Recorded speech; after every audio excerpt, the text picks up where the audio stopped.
I think it's interesting to be at such a forum, the IFC Sustainability Program, and quite thankful for the IFC for inviting me to be here. But it also gives me a very interesting perspective that I find myself in a very rare environment, which is kind of saturated by the private sector.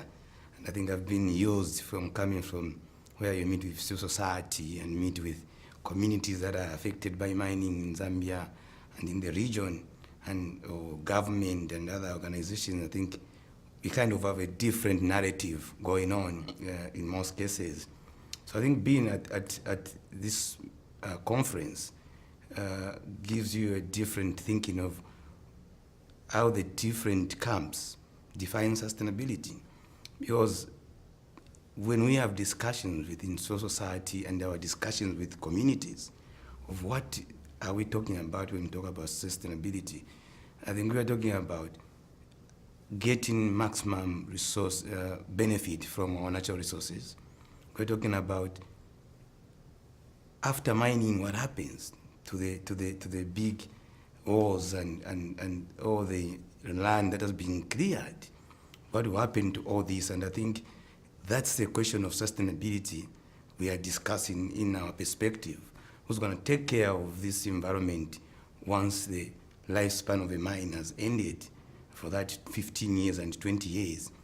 And I think the industry, in the aspect of sustainability, they're talking about increasing technology, increasing the way of extracting, and you see that kind of variation. And I think I've used this opportunity to have one-on-one conversation with a number of participants from the private sector in terms of tend to bring to light to them that aspect, that we are not focused on how do we get the maximum amount of copper from this ore, from this stone. Our sustainability, we are saying, what kind of legacy are we going to talk about in 50 years to come in terms of that we had a mine? What is it leaving for us now and that we'll use in the future?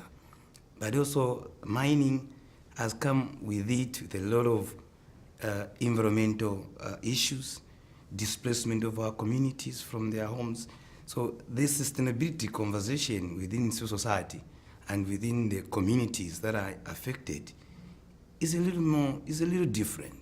We're looking at what kind of life are we going to have in the aftermath of the mines, and what are we getting right now from our resources. So that's the kind of conversation. But I see the thinking of the private sector, and you see how different we may be. We may be speaking the same language, but very different paths in one way or another.